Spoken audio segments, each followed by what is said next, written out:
Hello everyone, this is Kundan Kumar. Welcome to learning session. अगर आप भी जेआईबी 2023 के लिए प्रिपेयर कर रहे हो तो हमारे पास Indian economy and Indian financial system का फुल कोर्स अवेलेबल है, जिसमें हम आपको प्रोवाइड करवाते हैं कॉन्सेप्चुअल वीडियोस जो कि हमारे हिंदी और इंग्लिश लैंग्वेज के मिक्स में अवेलेबल होते हैं।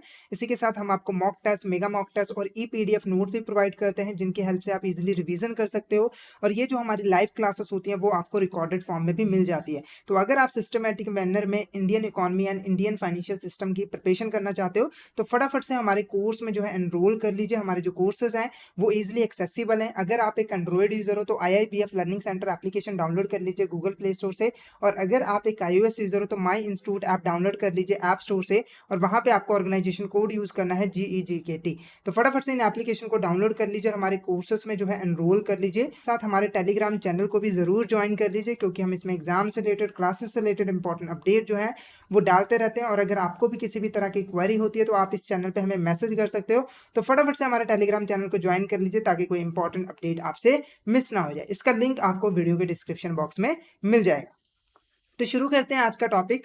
हम लोग इकोनॉमिक प्लानिंग के बारे में पढ़ रहे थे। हमने पिछले लेक्चर में डिटेल में समझा था कि इकोनॉमिक प्लानिंग क्या होती है, इंडिया में इकोनॉमिक प्लानिंग कैसे की गई, उसकी क्या हिस्ट्री थी, उसका क्या इफेक्ट पड़ा था हमारी इकोनॉमी की ग्रोथ के, उसके बारे में हमने डिटेल में यहाँ पे डिस्कशन की थी। तो इस लेक्चर में हम फर्दर उसी टॉपिक को यहाँ पर कंटिन्यू करेंगे। तो टॉपिक को शुरू करने से पहले आप सभी को रिक्वेस्ट है कि सेशन को शेयर कर दीजिए अपने फ्रेंड्स के साथ, कलीग्स के साथ, ताकि वो भी इस सेशन का बेनिफिट जो है वो ले सके।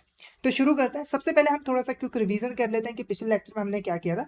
तो हमने देखा था कि जो इंडिया में इकोनॉमिक प्लानिंग की गई थी उसके लिए एक बॉडी यहां पर बनाई गई थी जिसको हम प्लानिंग कमीशन कहते हैं।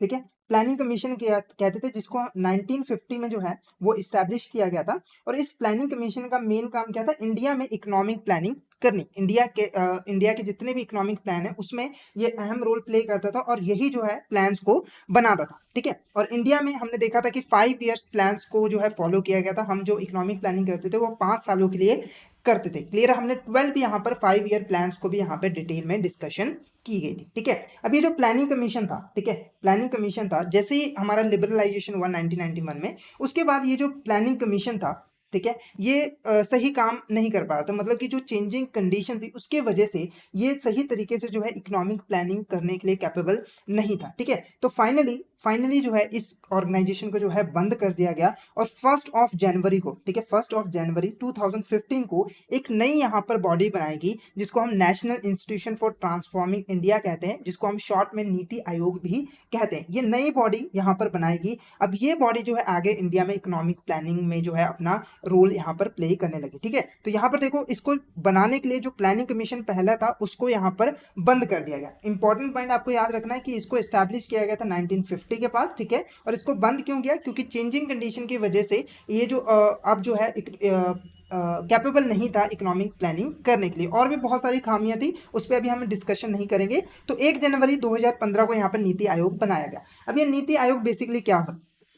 अब नीति आयोग बेसिकली क्या है? तो यहाँ पर देखो, सिंपल एक लाइन में आपको बताऊं, यहाँ पर ये एक एडवाइजरी बॉडी, क्या है? यहाँ पर एडवाइजरी बॉडी है, जो कि यहाँ पर सेंट्रल गवर्नमेंट और जो हमारी स्टेट गवर्नमेंट है उसको एडवाइस करता है, उसको असिस्टेंट प्रोवाइड करता है इकोनॉमिक प्लानिंग करने में। यानी कि इकोनॉमिक प्लानिंग कौन करेंगे? हमारे सेंट्रल गवर्नमेंट और स्टेट गवर्नमेंट ही। पर इसका काम क्या होगा? पूरे रिसोर्सेज, इनपुट्स प्रोवाइड करना स्टेट गवर्नमेंट और सेंट्रल गवर्नमेंट को, जिसके बिहाफ पर जो हमारी गवर्नमेंट्स है वो यहाँ पर इकोनॉमिक प्लानिंग कर पाए हमारी कंट्री के लिए।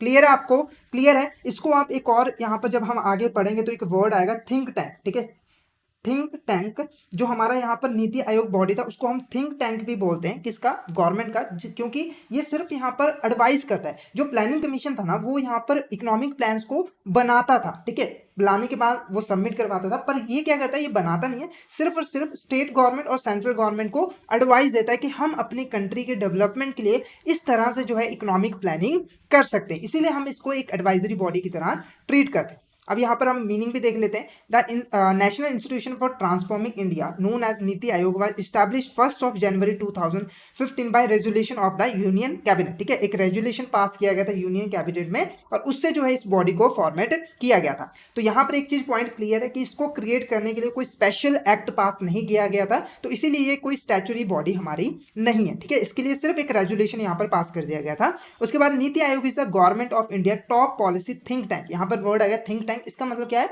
कि ये सिर्फ एक सोचने का काम करता है कि हम ये काम ऐसे कर सकते हैं, ये काम इस बेटर वे में हम ऐसे कर सकते हैं। ठीक है, सिर्फ ये सोचेगा और एडवाइस करेगा किसको, हमारी गवर्नमेंट्स को, स्टेट गवर्नमेंट और सेंट्रल गवर्नमेंट। क्लियर आपको। उसके बाद NITI Aayog gives relevant technical assistance to the centre and state in designing strategic long term policies. ठीक है, तो ये असिस्टेंस प्रोवाइड करता है हर चीज में, जो भी इनपुट चाहिए स्टेट गवर्नमेंट और सेंट्रल गवर्नमेंट को इनपुट चाहिए इकोनॉमिक प्लानिंग करने के लिए, वो सारे इनपुट कौन प्रोवाइड करता है, हमारा यहाँ पर नीति आयोग। क्लियर है, जितना भी डाटा कलेक्शन होगा वो सब यही करेगा और प्रोवाइड कर देगा यहाँ पर सेंट्रल स्टेट गवर्नमेंट को। नेक्स्ट देखो हमारा यहाँ पर हब्स ऑफ नीति आयोग। ठीक है, अब ये हब्स ऑफ नीति आयोग क्या होता है, तो जो हमारा नीति आयोग है उसको हम दो पार्ट्स में डिवाइड करते हैं। मतलब वो जितनी भी एक्टिविटीज करता है, जितनी भी यहाँ पर स्टेट गवर्नमेंट के साथ उसका काम होता है, उस सारी एक्टिविटीज को हम दो पार्ट्स में यहाँ पर डिवाइड कर देते हैं। या तो वो टीम इंडिया की कैटेगरी में आएगी या फिर यहाँ पे नॉलेज एंड इनोवेशन की कैटेगरी में आएगी। जितना भी वर्क हमारा यहाँ पर नीति आयोग करेगा। क्लियर है आपको। अब ये दोनों हब्स क्या हैं, तो सबसे पहले टीम इंडिया की बात करते हैं। तो जो टीम इंडिया हब है, ठीक है, इसका काम बेसिकली क्या होता है, जो हमारी सेंट्रल गवर्नमेंट है और स्टेट गवर्नमेंट है उनके बीच में कोऑर्डिनेशन करना, मतलब उनके बीच में तालमेल बिठाना, ताकि जो इकोनॉमिक प्लानिंग है वो अच्छे से यहाँ पर कर पाए। क्योंकि देखो किसी भी देश की जो इकोनॉमिक प्लानिंग है उसमें स्टेट गवर्नमेंट और हमारी जो सेंट्रल गवर्नमेंट है दोनों का रोल यहाँ पर होना जरूरी है। ठीक है, और वो दोनों मिलकर इकोनॉमिक प्लानिंग तभी अच्छे से कर सकते हैं अगर उनके बीच में जो कोऑर्डिनेशन है वो अच्छी तरीके से बैठा हो। अगर दोनों ही एक दूसरे की बात को नहीं समझ पा रहे तो इकोनॉमिक प्लानिंग करनी जो है वो इम्पॉसिबल सी हो जाएगी, अगर हो भी जाएगी तो अच्छी नहीं हो पाएगी। तो टीम इंडिया हब क्या करता था, वो स्टेट गवर्नमेंट और सेंट्रल गवर्नमेंट के बीच में जो है कोऑर्डिनेशन बिठाता था। उसके बाद नेक्स्ट देखो नॉलेज एंड इनोवेशन। अब नॉलेज एंड इनोवेशन के हब में क्या करता था नीति आयोग, वो बेसिकली क्या करता था, जो हमारे इकोनॉमी के लोग हैं, पब्लिक है, उनकी स्किल्स को बढ़ाता था। क्योंकि देखो हमारी इकोनॉमी की ग्रोथ तभी हो सकती है अगर हमारी जो इकोनॉमी के इंपॉर्टेंट पार्ट्स हैं, जो पब्लिक है, उनकी स्किल्स को यहाँ पर बढ़ाया जाए और वो उन स्किल्स का यूज करके खुद भी इनकम कमाए और हमारे देश को भी यहाँ पर जो है इनकम कमा के दे। तो इसीलिए हमारे देश की जो जो लोग हैं, पब्लिक है, उनकी स्किल्स को भी यहाँ पे बढ़ाना जरूरी था। तो ये एक इंपॉर्टेंट हब है हमारा किसका, नीति आयोग का, जिसमें हम पब्लिक की स्किल्स को जो है इंक्रीज करते हैं, उनको उसकी ग्रोथ करते हैं, सिंपल भाषा में। क्लियर है आपको।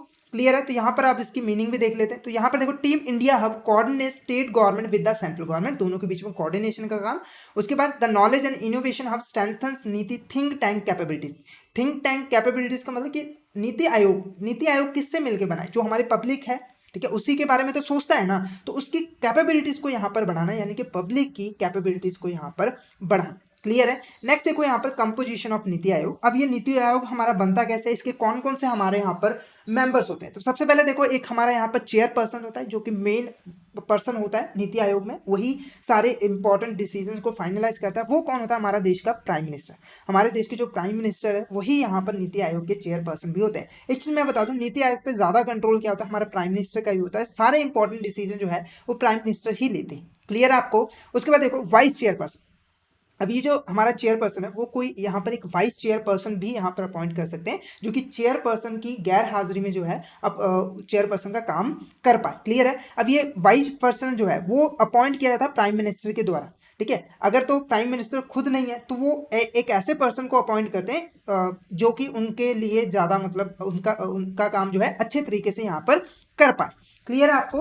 नेक्स्ट देखो हमारा यहाँ पर गवर्निंग काउंसिल। एक हमारे यहाँ पर गवर्निंग काउंसिल भी होती है नीति आयोग के अंदर, जिसके अंदर जो भी हमारे स्टेट्स के चीफ मिनिस्टर होते हैं जितने भी, और जो हमारे एलटी गवर्नर्स होते हैं यूनियन टेरिटरीज के, मतलब कहने का मतलब स्टेट के जो मिनिस्टर्स हैं, यानी कि जो इंपॉर्टेंट पर्सन है स्टेट का, जो स्टेट की देखभाल करता है, और जो यूनियन टेरिटरीज का है हमारा लेफ्टिनेंट गवर्नर, उनको इस गवर्निंग काउंसिल में जो है इंक्लूड किया जाता है ताकि वो भी इकोनॉमिक प्लानिंग में अपना हिस्सा यहाँ पर प्रोवाइड कर सके।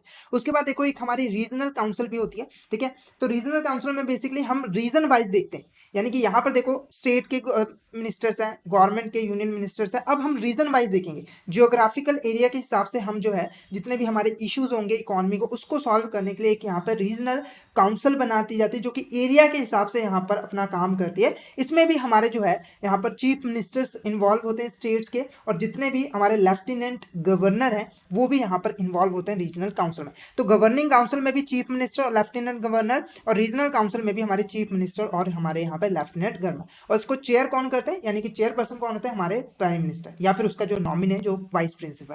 क्लियर है। उसके बाद हमारा एक्स ऑफिशियो मेंबरशिप, हमारे और भी यहाँ पर मेंबर्स हो सकते हैं। तो मैक्सिमम 4 मेंबर्स होते हैं जिनको यूनियन काउंसिल से नॉमिनेट कर सकते हैं प्राइम मिनिस्टर। मतलब कि इन मेंबर्स के अलावा 4 और मेंबर्स हो जाते हैं जो कि यूनियन काउंसिल से होते हैं, और अपॉइंट उनको कौन करता है, यहाँ पर हमारा प्राइम मिनिस्टर। क्लियर है। नेक्स्ट हमारा चीफ एग्जीक्यूटिव ऑफिसर, जिसको हम शॉर्ट में सीईओ भी कहते हैं, ठीक है। तो ये भी हमारा अपॉइंट करते हैं प्राइम मिनिस्टर, ठीक है, और उन्हीं के अकॉर्डिंग यहाँ पर काम करते हैं। और इनका जो अहदा होता है, जो हमारे चीफ एग्जीक्यूटिव ऑफिसर होता है, वो सेक्रेटरी होते हैं हमारे गवर्नमेंट ऑफ इंडिया के, ठीक है। उसके इक्वल हमारा यहाँ पर रैंक होता है, या फिर आप कह सकते हो कि वो सेक्रेटरी ऑफ इंडिया ही होते हैं।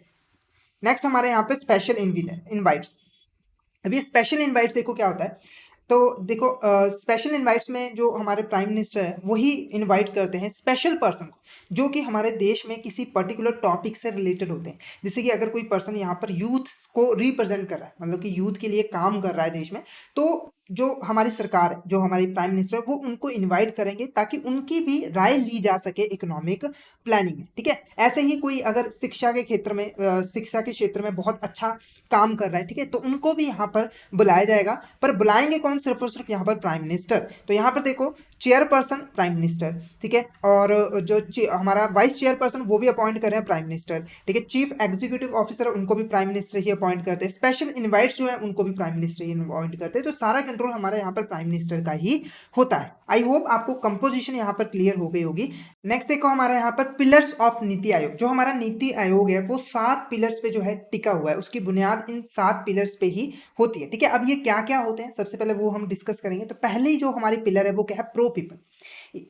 तो यहाँ पर मीनिंग देखो, it accomplishes the needs of the society and its people, ठीक है। तो प्रो पीपल के अंडर जो नीति आयोग होते हैं वो जो हमारे देश के लोग होते हैं, जो सोसाइटी होती है, उसके नीड्स को फुलफिल करने की बात करती है कि हम अपने देश के जो पब्लिक है उनकी ज़्यादा से ज़्यादा नीड्स को यहाँ पर फुलफिल करेंगे ताकि उनको किसी भी चीज़ की कमी ना हो और हमारी इकॉनमी की जो है वो ग्रोथ हो। उसके बाद देखो प्रो एक्टिविटी, ठीक है। प्रो एक्टिविटी के अंडर जो नीति आयोग है वो हमारे जो देश के पब्लिक है, ठीक है, जो पब्लिक है सोसाइटी, उसकी नीड्स को एंटिसिपेट करते हैं, यानी कि उनकी नीड्स के बारे में सोचते हैं कि ये हमारी जो पब्लिक है उनकी ये नीड्स हो सकती हैं और उनको हम इस तरीके से अगर पूरा करेंगे तो उनको बेनिफिट पहुंचेगा, उनकी जो है ग्रोथ होगी। क्लियर है। तो पहले में हमने सेटिस्फाइड नीड्स को सेटिस्फाई करने की बात की, दूसरे में हम उसके बारे सोचने की बात करें कि हम उनके बारे में सोच रहे हैं, क्योंकि जब तक हम सोचेंगे नहीं तो उसको हम फुलफिल कैसे कर पाएंगे। तो पहले हमें एंटीसिपेट करें कि ये नीड्स हो सकती है, इनको ऐसे ऐसे पूरा किया जा सकता है। क्लियर है। उसके बाद नेक्स्ट देखो हमारा पार्टिसिपेशन, ठीक है। पार्टिसिपेशन में देखो it involve the participation of all citizen, ठीक है। तो यहाँ पर फोकस किया जाता है कि जो हमारी इकॉनमी है उसमें जो जितने भी हमारे सिटीजन्स हैं सभी का जो है पार्टिसिपेशन हो, क्योंकि इकॉनमी की ग्रोथ तभी हो सकती है अगर सभी सिटीजन मिलकर यहाँ पर पार्टिसिपेट करें इकोनॉमी की ग्रोथ के लिए। तो सभी लोगों को जो है साथ में लेकर चलना है, उनकी पार्टिसिपेशन यहाँ पर करवानी है इकॉनमी में। क्लियर है। नेक्स्ट देखो एम्पावरिंग। एम्पावरिंग में जो हमारे देश के सिटीजन है, पब्लिक है, देखो इकॉनमी बनती किससे, उनके लोगों से ही बनती है ना। तो अगर हम लोगों का ग्रोथ करेंगे, जो पब्लिक है, जो सिटीजन है, तो हमारी इकॉनमी की भी ग्रोथ होगी। तो नीति आयोग में लोगों पे ज्यादा यहाँ पर फोकस किया गया, पब्लिक पे ज्यादा यहाँ पर फोकस किया गया, ठीक है। तो यहाँ पर एम्पावरिंग में देखो जितने भी हमारे सिटीजन्स हैं उनको एम्पावर करना है, मतलब कि उनकी स्ट्रेंथ बढ़ानी है, उनको जो राइट्स मिलने चाहिए वो यहाँ पर राइट्स देने चाहिए। स्पेशली जो हमारी लेडीज होती हैं, जो हमारी फीमेल्स होती है, वुमेन्स होती है, उनकी एम्पावरमेंट पे ज्यादा यहाँ पर ध्यान देना, ये नीति आयोग का यहाँ पर पिलर था एम्पावरिंग में। नेक्स्ट देखो इंक्लूजन ऑफ ऑल, ठीक है। इंक्लूजन ऑफ ऑल में हम सभी सिटीजन, जितने भी हमारे सिटीजन हैं, उनको हम इंक्लूड करेंगे और एक साथ उनको लेके चलेंगे। ऐसा ना हो कि हम एक कास्ट पे तो ज़्यादा ध्यान दे रहे हैं, एक क्लास ऑफ सोसाइटी पे ज़्यादा ध्यान दे रहे हैं और बाकी को छोड़ रहे हैं, ऐसा नहीं।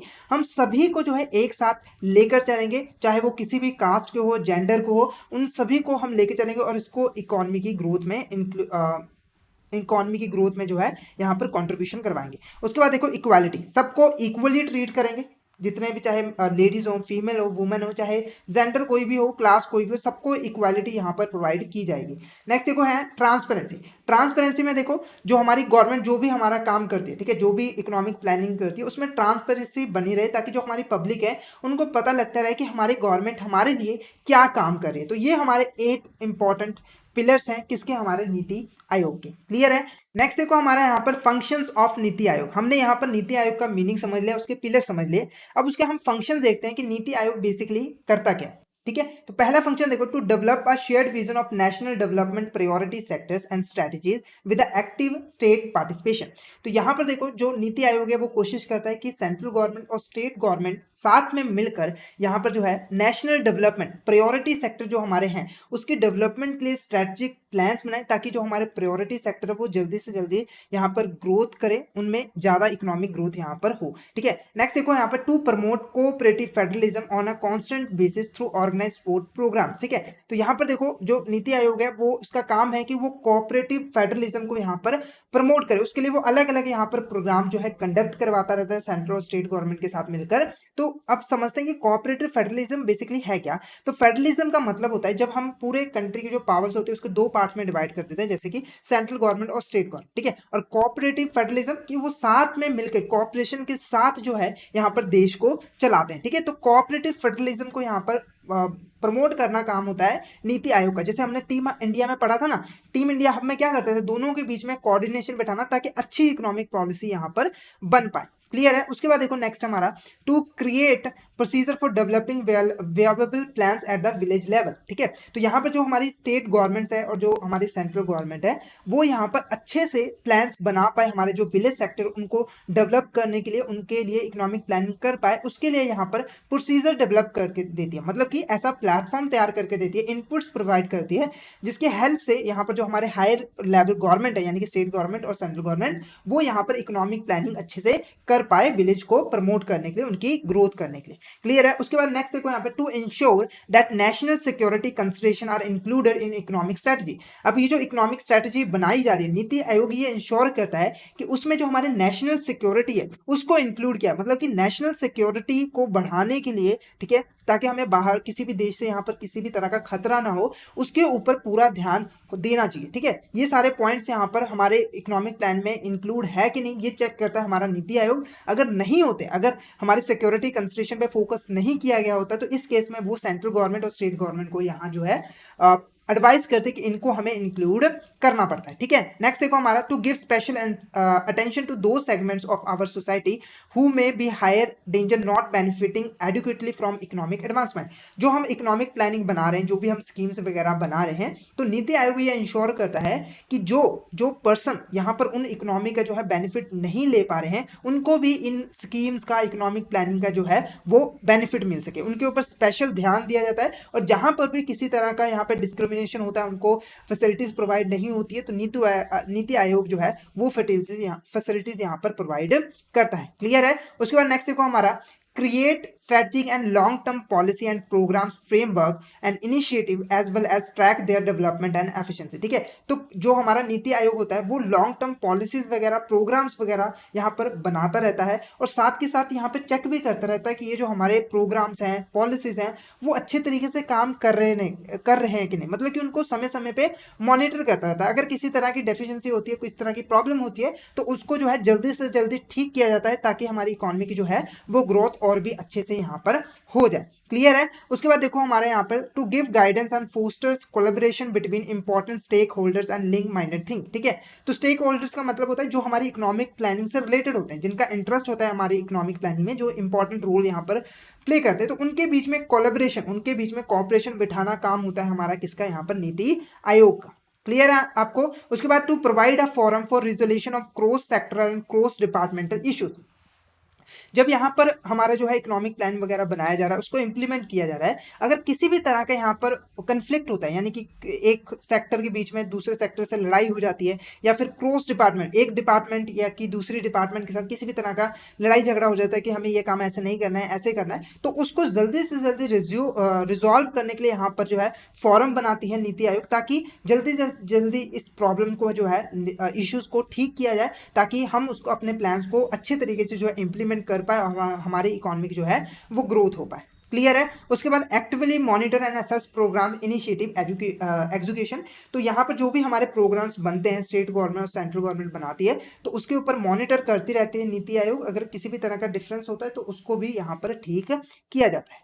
क्लियर आपको। उसके बाद नेक्स्ट हमारा to concentrate on technological advancement and capacity building for programme and initiative education. ठीक है, तो यहाँ पर जो नीति आयोग है, ठीक है, नीति आयोग मैंने आपको बताया था कि वो क्या करती है, हमारे जो state government central government economic planning के लिए यहाँ पर असिस्ट करती है। मतलब कि सेंट्रल गवर्नमेंट स्टेट गवर्नमेंट को इकोनॉमिक पॉलिसीज बनाने के लिए जो भी चीज़ की ज़रूरत होती है वो प्रोवाइड करती है नीति आयोग। ठीक है, उसी में हमारा इंक्लूड होता है टेक्नोलॉजिकल एडवांसमेंट, जो नई टेक्नोलॉजी चाहिए वो भी यहाँ पर प्रोवाइड करती है किसको, हमारी गवर्नमेंट्स को, नीति आयोग। क्लियर है। नेक्स्ट यहाँ पर देखो to carry out additional actions that may be required to enhance the implementation of national development strategy the previous indicated goals. ठीक है, तो यहाँ पर कोई भी और भी अगर एक्शंस यहाँ पर लेना पड़ता है नीति आयोग को इकोनॉमिक प्लानिंग को परफेक्टली जो है इंप्लीमेंट करने के लिए, जो हमारी नेशनल डेवलपमेंट स्ट्रेटजी है उसको इंप्लीमेंट करने के लिए, तो नीति आयोग वो भी काम यहाँ पर करता है। आई होप आपको यहाँ तक क्लियर हो गया होगा। नेक्स्ट हमारा यहाँ पर देखो क्या है, NITI Aayog strategy for new India 75। ठीक है, अब ये क्या है बेसिकली, तो यहाँ पर देखो 2019 से 2018 को जो हमारी नीति आयोग थी उसने एक कॉम्प्रिहेंसिव रिपोर्ट पब्लिश की थी कि आज से 2023 तक 2022-23 तक हम कौन कौन से यहाँ पर एक्शंस परफॉर्म करेंगे, पूरे एक प्लान बना लिया था कि इन सालों में हम ये एक्शंस परफॉर्म करेंगे, हम अपनी इकोनॉमी को इस ऊंचाइयों तक, बुलंदियों तक जो है वो लेकर जाएंगे। ठीक है, उसी रिपोर्ट को हम यहाँ पर क्या कहते हैं, NITI Aayog strategy for new India. Clear आपको। अब इसको हम 75 क्यों कहते हैं, क्योंकि इसी दिन, ठीक है, इसी दिन हमारे जो देश को जो है 75 ईयर्स जो है कंप्लीट हो गए थे आज़ादी का, तो इसीलिए इस रिपोर्ट को हम 75 भी कहते हैं। ठीक है, तो इस रिपोर्ट में बेसिकली क्या था, जितने भी हमारे क्रिटिकल एरियाज थे जो कि स्पेसिफाई किए गए थे, 41 क्रिटिकल एरियाज, ठीक है, उससे रिलेटेड स्ट्रैटेजीज बनाई गई थी कि इसमें हमने अभी तक क्या क्या अचीव कर लिया है, आगे हमें क्या क्या यहाँ पर अचीव करना है, उसके बारे में डिटेल में यहाँ पर जो है लिखा गया था। तो उसको हम एक एक करके देखेंगे कि इसमें क्या क्या इंपॉर्टेंट पॉइंट्स हमारे यहाँ पर थे। तो सबसे पहला पॉइंट यहाँ पर देखो, जो हमारा ये डॉक्यूमेंट था इसमें 41 चैप्टर से, यानी कि 41 क्रिटिकल इश्यूज पे जो है वो बात की गई थी, उसके ऊपर स्ट्रैटेजी बनाई थी। ठीक है, और इन्हीं 41 चैप्टर्स को हमने 4 पार्ट्स में जो है डिवाइड कर दिया, पूरे डॉक्यूमेंट को हमने 4 पार्ट्स में डिवाइड कर दिया था। उन्हीं 4 पार्ट्स में हम उनको एक एक करके पढ़ेंगे और उनमें कौन कौन से पॉइंट थे उनको भी डिटेल में देखेंगे। पहला पार्ट हमारा यहाँ पर देखो क्या है, ड्राइवर्स। ठीक है, तो ये हमारा फर्स्ट सेक्शन था इस डॉक्यूमेंट का। जो ड्राइवर्स था उसमें मेनली फोकस किया गया था एम्प्लॉयमेंट जनरेशन के ऊपर, ज़्यादा से ज़्यादा एम्प्लॉयमेंट जनरेट की जाए। ठीक है, जो हमारे फार्मर्स की इनकम थी उनको यहाँ पर किसी तरीके से डबल की जाए, टेक्नोलॉजी में एडवांसमेंट ऐसी की जाए जहाँ की हमारी फार्मर को ज़्यादा से ज़्यादा यहाँ पर इनकम रिसीव हो। ठीक है, हमारे जो साइंस और टेक्नोलॉजी थी उनको यहाँ पर अपग्रेड किया गया ताकि हमारी और जो इकोनॉमी है वो मॉडर्नाइजेशन हो पाए। ठीक है, मॉडर्न इकोनॉमी यहाँ पर बन जाए। तो इन चीज़ों के ऊपर फोकस किया था ड्राइवर थे। इसके ऊपर भी एमसीक्यू बन सकता है, तो मेनली आपने याद रखना है कि एम्प्लॉयमेंट जनरेशन, ठीक है, फार्मर्स की इनकम को डबल करना, साइंस टेक्नोलॉजी को यहाँ पर अपग्रेड करना, ये मेन पॉइंट्स है हमारे ड्राइवर्स के अंदर। ठीक है, तो यहाँ पर हम कुछ इंपॉर्टेंट रिकमेंडेशन देखेंगे जो कि दिए गए थे इस डॉक्यूमेंट में, जो कि हमें यहाँ पर अचीव करने थे, स्ट्रैटेजी इनके रिगार्डिंग बनाई गई थी। सबसे पहले देखो यहाँ पे जीडीपी ग्रोथ, हमने यहाँ पर इस डॉक्यूमेंट में ये स्ट्रैटेजी बनाई थी कि कम से कम हम 8% के एवरेज से जो है यहाँ पर जीडीपी को ग्रोथ करेंगे, मतलब हर साल यहाँ पर कम से कम 8% से हम यहाँ पर ग्रोथ करेंगे। साथ के साथ 2022-23 तक हम अपनी इकोनॉमी को 4 ट्रिलियन इकोनॉमी जो है वो बना देंगे। तो ये इंपॉर्टेंट पॉइंट आपको यहाँ पर ध्यान रखना है। उसके बाद देखो नेक्स्ट हमारा regarding gross fix capital formation. ठीक है, तो 2017-18 में, ठीक है, जो हमारा 2018 में था ये सिर्फ 25% के इक्वल था, पर हम 2022 तक इसको इंक्रीज करके जो है 36% तक बढ़ाने की बात की गई थी। ठीक है, 2018 में जो हमारा ग्रॉस फिक्स कैपिटल फॉर्मेशन था वो 29% के आसपास होता था, पर हमने इस डॉक्यूमेंट में ऐसी पॉलिसीज को फॉलो करना है जिससे हम इसको इंक्रीज करके 36% तक ले आते 2022 तक।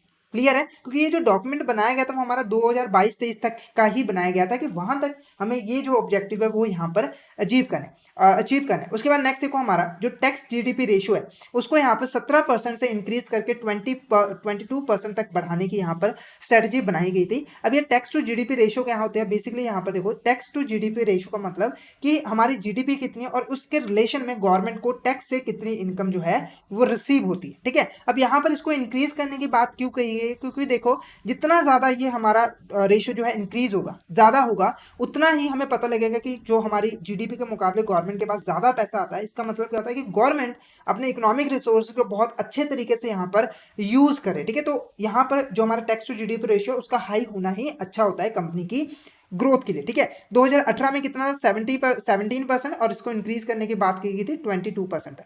ठीक है, नेक्स्ट देखो यहाँ पर एक्सपोर्ट ऑफ गुड्स और सर्विसेज के रिगार्डिंग जो हमारा एक्सपोर्ट ऑफ गुड्स और सर्विसेज है उसको भी यहाँ पर इंक्रीज करने की बात की गई थी। तो 2018 में ये थी हमारी 478 बिलियन, उसको बढ़ा के 800 बिलियन करना था 2022-23 तक। ठीक है, तो सबको यहाँ पर इंक्रीज करना था, ऐसे ही एक्सपोर्ट ऑफ गुड्स और सर्विस को भी यहाँ पर इंक्रीज करना था। उसके बाद यहाँ पर continued exit of the government from non strategic public sector units. ठीक है, तो जो स्ट्रेटेजिक में नहीं है, मतलब कि जिसके रिगार्डिंग यहाँ पे कोई भी स्ट्रेटेजी नहीं है, मतलब कि वो इतना ज़्यादा सेक्टर्स इंपॉर्टेंट नहीं है, वहाँ से बोला गया कि जो हमारी गवर्नमेंट सेक्टर है, जो पब्लिक सेक्टर है, उनको एग्जिट ले लेना चाहिए और वहाँ पर स्पेंडिंग जो है वो यहाँ पर कम कर देनी चाहिए। क्लियर है। नेक्स्ट देखो यहाँ कन्वर्टिंग द फार्मर्स टू एग्रीप्रन्योर्स। ठीक है, तो जो हमारे फार्मर्स है उनको एग्रीप्रन्योर्स में जो है कन्वर्ट करना है। एग्रीप्रन्योर्स मतलब जो कि एग्रीकल्चर के से अपना जो है इनकम कमाते हैं, एग्रीकल्चर में जो है अपनी इनकम करते हैं, मतलब उनको इतनी एडवांस टेक्नोलॉजी वगैरह प्रोवाइड कर देना ताकि वो एग्रीप्रन्योर्स बन सके और उससे जो है ज़्यादा से ज़्यादा यहाँ पर इनकम कमा सके और अपनी ग्रोथ यहाँ पर कर सके। ठीक है, तो नेक्स्ट देखो यहाँ पर promoting zero budget natural farming. तो यहाँ पर जीरो बजट नेचुरल फार्मिंग को प्रमोट करने की बात की गई थी, स्ट्रेटजी बनाई गई थी। अब ये जीरो बजट नेचुरल फार्मिंग देखो क्या होती है। जीरो बजट नेचुरल फार्मिंग हमने जो फार्मिंग करनी है, जो फार्मर्स ने फार्मिंग करनी है वो नेचुरल तरीके से करनी है, पूरी की पूरी नेचुरल तरीके से। इसमें किसी भी तरह का हमें जो है यहाँ पर पेस्टिसाइड वगैरह जो है यूज़ नहीं करना है, किसी भी तरह का जो बाहरला खाद है, ठीक है, रसायन खाद है, उसको हमें खेती में जो है यूज़ नहीं करनी है। प्योरली हमें नेचुरल तरीके से जो है यहाँ पर खेती करनी है ताकि हमारी जो ज़मीन की क्वालिटी है, ठीक है, जो हमारी लैंड की क्वालिटी है वो इंक्रीज़ हो सके, जो हमारे फूड ग्रेन्स है उनकी भी क्वालिटी यहाँ पर इंक्रीज़ हो सके और हमारे जो किसान भाई है उनकी इनकम को यहाँ पर इंक्रीज किया जा सके। नेक्स्ट देखो यहाँ पर replacing the commission on agriculture cost and prices bye agriculture tribunal. ठीक है, तो यहाँ पर जो कमीशन ऑन एग्रीकल्चर कॉस्ट और प्राइसेस है वो एक ऐसी बॉडी थी जो कि जो एग्रीकल्चर प्रोडक्ट होते थे उसके प्राइस को कंट्रोल करती थी, मतलब कि मिनिमम प्राइस डिसाइड करती थी कि कम से कम इन प्रोडक्ट का जो इतना प्राइस हो मिलना ही चाहिए। तो इन यहाँ पर स्ट्रैटेजी बनाई गई थी कि इसको जो है हमें रिमूव कर देना, इसकी जगह पे एग्रीकल्चर जो है ट्रिब्यूनल ले आनी। ठीक है, तो ये हमारे कुछ इंपॉर्टेंट पॉइंट्स है ड्राइवर्स के अंडर। आई होप आपको यहाँ तक क्लियर हो गया होगा। नेक्स्ट देखो यहाँ पर हमारा इंफ्रास्ट्रक्चर। ठीक है, नाम से आपको पता लग रहा होगा कि इसमें हम इंफ्रास्ट्रक्चर की डेवलपमेंट की बात करेंगे। ठीक है, मतलब फिजिकल फाउंडेशन जैसे कि हाईवेज, ठीक है, हॉस्पिटल्स, स्कूल्स वगैरह, इनको हम बनाएंगे, इनकी हम ग्रोथ करेंगे ताकि हमारी इकोनॉमी की भी यहाँ पर जो है ग्रोथ हो सके। ठीक है, तो इस सेक्शन में हमारे टोटल 11 चैप्टर थे जो कि यहाँ पर फिजिकल फाउंडेशन की ग्रोथ की बात करते थे। फिजिकल फाउंडेशन जो कि हमारा फिजिकल इंफ्रास्ट्रक्चर है, क्लियर है, जिससे कि हमारे जो बिजनेस की ग्रोथ है वो भी हो सके और जो हमारे सिटीजन है उनका भी स्टैंडर्ड ऑफ लिविंग जो है वो इंक्रीज हो सके। अब इसमें कौन कौन सी हमारी रिकमेंडेशन थी वो हम यहाँ पर देखेंगे। तो पहली रिकमेंडेशन देखो क्या था, एस्टैब्लिशिंग रेल डेवलपमेंट अथॉरिटी। ठीक है, रेल डेवलपमेंट अथॉरिटी एक ऐसी बनाई जाए जो कि यहाँ पे जो हमारे रेलवेज हैं, रेलवेज क्या है, एक पब्लिक सेक्टर सर्विस है जो कि गवर्नमेंट हमें प्रोवाइड करती है, उनके रिगार्डिंग इंपॉर्टेंट डिसीजन मेकिंग कर सके, उनके जो प्राइजेस हो उनको अच्छे तरीके से यहाँ पर फिक्स कर रहे हैं और जो प्राइस को जब डिसाइड किया जाता है तो उसकी प्रोसेस में भी ट्रांसपेरेंसी रखी जाए, मतलब कुछ भी छुपा ना हो, सब कुछ साफ साफ हो, किसी भी तरह का फ्रॉड ना हो। क्लियर आपको। तो यहाँ पे देखो लिखा भी है, main function of RDA will be advising और making informed decision on integrated transparent and dynamic pricing mechanism for the railway. मतलब कि प्राइसेस डिसाइड करने में यहाँ पर ऐसा प्रोसेस इंप्लीमेंट करना है ताकि हमारे जो है अच्छा सा यहाँ पर प्राइस बन सके, डायनामिक प्राइस बन सके और यहाँ पर ट्रांसपेरेंसी भी यहाँ पर बनी रहे। ठीक है। नेक्स्ट देखो यहाँ पे doubling the share of freight transported by coastal shipping and inland water way. जो हमारा यहाँ पर फ्रेट से हमें जो हमारा शेयर है, फ्रेट में जो शेयर है उसको यहाँ पर डबल करना है। ठीक है, उसके लिए हम यहाँ पर कोस्टल शिपिंग को यूज करें ज्यादा से ज्यादा और इनलैंड वाटर वेज को भी यहाँ पर यूज करें। क्लियर है। उसके बाद developing N IT enabled platform, हमें एक IT इनेबल्ड प्लेटफॉर्म बनाना चाहिए जिससे जो हमारे मोड्स ऑफ ट्रांसपोर्ट है, ठीक है, मोड्स ऑफ ट्रांसपोर्ट वो एक दूसरे से यहाँ पर जो है कनेक्ट कर पाए ताकि अच्छे से यहाँ पर जो है हमारा यहाँ पर काम हो सके, सबको सबके बीच में एक कोऑर्डिनेशन बना रहे। तो एक IT इनेबल्ड प्लेटफॉर्म जो है यहाँ पर डेवलप करना यहाँ पर जरूरी है। क्लियर आपको। नेक्स्ट देखो हमारा यहाँ पर क्या है, इंक्लूजन। ठीक है, अब इंक्लूजन में बेसिकली देखो क्या हुआ, इस पार्ट में, इस सेक्शन में बात की गई जो हमारे इंडियन सिटीजन्स है उनकी कैपेबिलिटीज में हमें इन्वेस्ट करना है, मतलब कि उनकी कैपेबिलिटीज बढ़ानी है, उनको ज्यादा से ज्यादा यहाँ पर अच्छी फैसिलिटीज प्रोवाइड करनी, जैसे कि हेल्थ, एजुकेशन, ताकि उनकी जो ग्रोथ है वो हो सके, उनका जो स्टैंडर्ड ऑफ लिविंग है वो यहाँ पर इंक्रीज हो सके। तो यहाँ पर देखो the section on inclusion deals with the urgent task of investing in capabilities of all Indian citizen. उनकी कैपेबिलिटीज में यहाँ पर इन्वेस्टमेंट करनी है। तो इससे रिगार्डिंग कई हमारी यहाँ पर रिकमेंडेशन दी गई, जैसे कि यहाँ पर successfully implementing the Ayushman Bharat programme. ठीक है, तो इस इंक्लूजन की जो हमारी स्ट्रेटजी है उसके अंडर यहाँ पर आयुष्मान भारत प्रोग्राम को इंप्लीमेंट किया गया। ये इस प्रोग्राम में क्या होता है कि जो हमारे गरीब वर्ग के लोग हैं, ठीक है, उनको 5 लाख रुपए तक जो है फ्री हेल्थ जो है फैसिलिटी मिल सकती थी, यानी कि 5 लाख तक का वो जो है मुफ्त में यहाँ पर जो है अपना चेकअप वगैरह करा सकते हैं, अपना इलाज वगैरह यहाँ पर करा सकते हैं। ठीक है, इसी के साथ मिलती जुलती एक हमारी यहाँ पर आरोग्य प्रधानमंत्री जन आरोग्य अभियान को भी यहाँ पर स्टार्ट किया गया था। इसमें भी हमें जो है 5 लाख तक का यहाँ पर बेनिफिट मिल जाता है इलाज करवाने के लिए। ठीक है, तो इसके लिए गवर्नमेंट ने 1,50,000 यहाँ पर जो है हेल्थ और वेलनेस सेंटर बनाए जहां पर ये फैसिलिटी जो है वो प्रोवाइड की जा सके। क्लियर है। नेक्स्ट यहाँ पर देखो creating a focal point for public health at the central level with the state counterpart. ठीक है, तो यहाँ पर एक फोकल पॉइंट बनाना चाहिए पब्लिक हेल्थ के लिए सेंट्रल गवर्नमेंट और स्टेट गवर्नमेंट दोनों के पार्टिसिपेशन के साथ। क्लियर है, ताकि जो हमारी पब्लिक है उसको ज्यादा से ज्यादा यहाँ पर हेल्थ से रिलेटेड जो है यहाँ पर फैसिलिटीज मिल सके। उसके बाद upgrading the quality of the school education system and skills including the creation of new innovation ecosystem. ठीक है, तो यहाँ पर हमारे जो स्कूल्स हैं, एजुकेशन सिस्टम है, उनको उनकी भी ग्रोथ करनी चाहिए, नए नए स्कूल्स यहाँ पर ले आने चाहिए, वहां पर नई नई टेक्नोलॉजीज का यूज करना चाहिए ताकि स्टूडेंट्स को यहाँ पर नई टेक्नोलॉजीज का यहाँ पर पता लग सके। उसके बाद देखो providing the push to affordable housing in urban areas. जो हमारे रूरल एरियाज में लोग रहते हैं जहाँ पर ग्रोथ कम है, तो अर्बन एरियाज में जो हमारे हाउसिंग फैसिलिटीज है उसको यहाँ पर अच्छे से प्रोवाइड करना ताकि जो हमारे रूरल एरियाज के लोग हैं वो भी यहाँ पर अर्बन एरियाज में हाउस को अफोर्ड कर पाए, उसको यहाँ पर खरीद पाए। ठीक है, इस तरह की यहाँ पर स्ट्रेटजीज बनाना ताकि वो भी हमारे अर्बन एरियाज में जो है शिफ्ट हो सके। क्लियर है, और उनकी यहाँ पर ग्रोथ हो सके। ठीक है, उसके बाद नेक्स्ट देखो हमारा यहाँ पर गवर्नेंस। ठीक है, फोर्थ सेक्शन हमारे इस डॉक्यूमेंट का क्या है, गवर्नेंस। तो गवर्नेंस में बेसिकली देखो क्या है, यहाँ पर हम यहाँ जो हमारे नीति आयोग ने ये डॉक्यूमेंट बनाया इसमें हम स्ट्रैटेजी बनाते हैं ताकि जो हमारी यहाँ पर गवर्निंग बॉडी है, जो भी प्लान्स बनाए, जो भी स्ट्रैटेजी बनाए, उसको परफेक्टली यहाँ पर जो है इम्प्लीमेंट कर पाए और उसको जो है समय समय पे यहाँ पर मॉनिटर करते रहना ताकि किसी भी तरह का अगर डिफरेंस आए, यानी कि कंट्रोल रखना, कि देखना कि सही तरीके से यहाँ पर काम हो रहा है कि नहीं, सही स्ट्रैटेजीज बनी कि नहीं। ठीक है, ये सब चीजें जो है ध्यान रखते था गवर्नेंस के अंदर। क्लियर है आपको, क्लियर है यहाँ तक। नेक्स्ट देखो हमारे यहाँ पर financial resources for economic plans. ठीक है, अब ये financial resources for economic plans क्या होता है, हमने अभी तक इकोनॉमिक प्लानिंग का मीनिंग समझ लिया।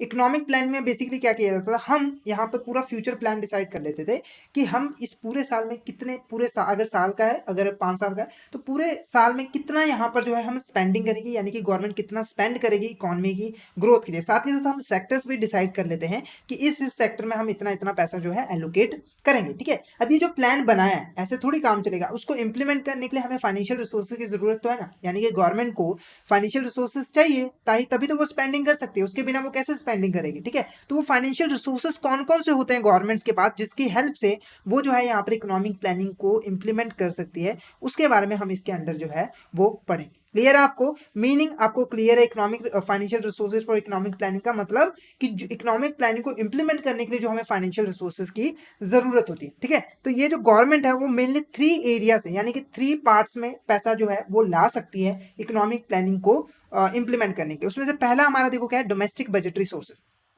डोमेस्टिक बजटरी सोर्सेज जो हमारी गवर्नमेंट है उसके पास जो पैसा खुद का पड़ा हुआ है, यानी कि उसके पास जो सेविंग्स हैं, उसको जो टैक्स से यहाँ पर पैसा आया है, या फिर उसने जो बिजनेस किया उससे जो यहाँ पर पैसा आया है, उस पैसे को हम यहाँ पर क्या कहते हैं, डोमेस्टिक बजटरी सोर्सेज। क्लियर है? वहां से भी जो है इकोनॉमिक प्लानिंग को यहाँ पर इंप्लीमेंट किया जाता है, उसको यहाँ पर फाइनेंस किया जा सकता है। तो यहाँ पर देखो, domestic budgetary resources contributed the most of to plan financing among the 3 primary sources.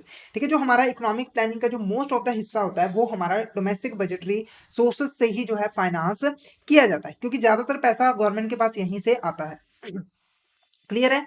Next यहाँ पर taxation is among the most significant domestic budgetary resources for channelising the funds for planning. ठीक है, अब ये जो फंड्स आते हैं domestic budgetary sources, तो मेनली क्या होता है, गवर्नमेंट के पास जो सेविंग्स पहले की पड़ी हुई है, या फिर गवर्नमेंट ने जो बिजनेस किया हुआ है, या फिर जो उसने टैक्स लगाया, ठीक है, जो हमसे उसने टैक्स लगाया है, कलेक्ट किया है, उससे वो जो है इकोनॉमिक प्लानिंग को जो है फाइनेंस करेगी। तो मेजर ऑफ जो रेवेन्यू होती है वो टैक्स से ही गवर्नमेंट को आती है। क्लियर है? और इसके अलावा, ठीक है, ये जो हमारा टैक्स का मेजर अमाउंट है, उसके अलावा जो गवर्नमेंट की खुद की सेविंग्स है, जो मैंने आपको ऑलरेडी बता दिया, उससे भी यहाँ पर जो है फाइनेंस किया जा सकता है।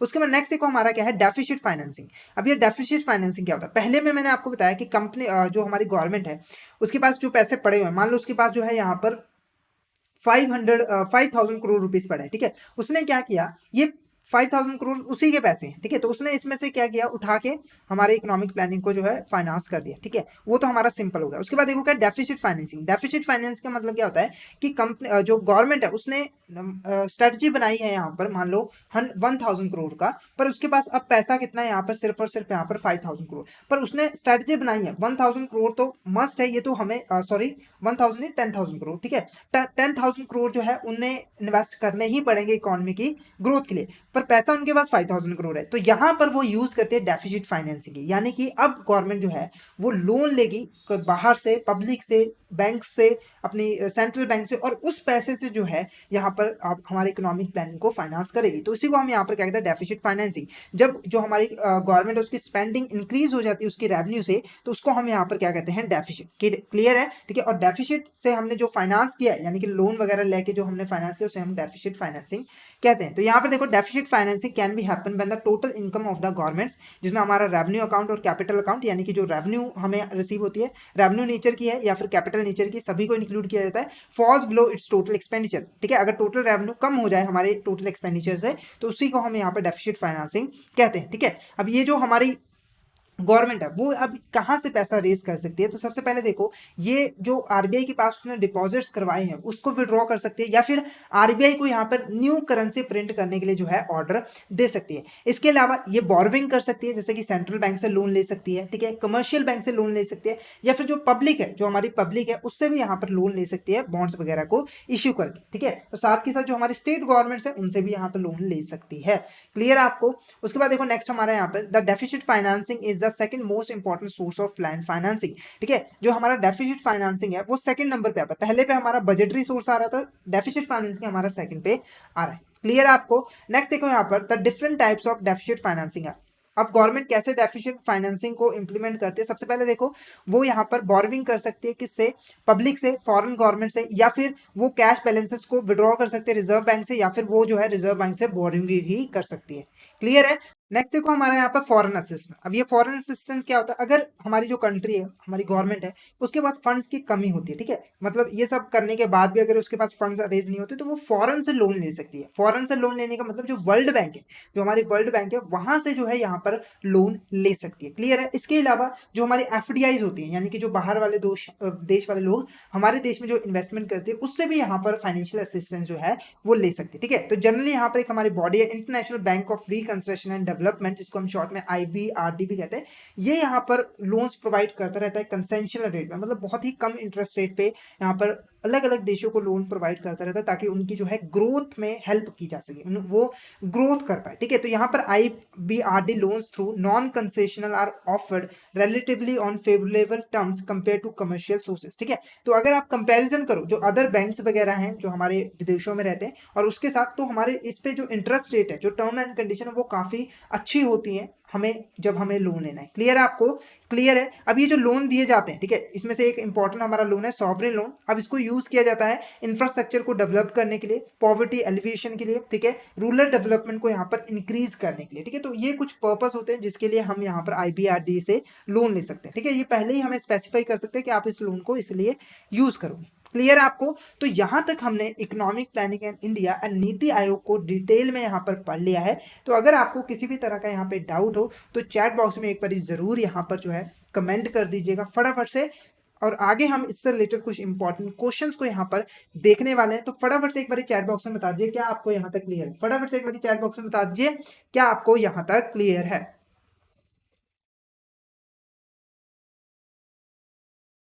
तो क्वेश्चन देखते हैं यहाँ पर। फर्स्ट क्वेश्चन यहाँ पर देखो, ऑन विच डेट नीति आयोग वाज इस्टेब्लिश। नीति आयोग यहाँ पर कब इस्टेब्लिश हुआ था?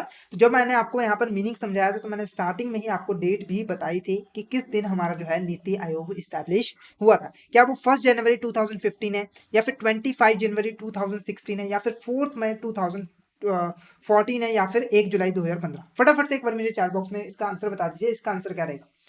फटाफट से एक बार चैट बॉक्स में बता दीजिए क्या रहेगा इसका आंसर।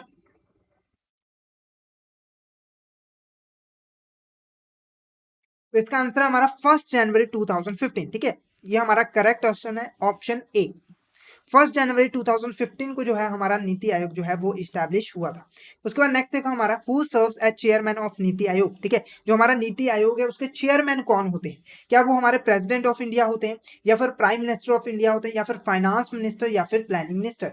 फटाफट से एक बार चैट बॉक्स में बता दीजिए इसका आंसर क्या है। नीति आयोग के चेयरमैन कौन होते हैं? फटाफट से बता दीजिए,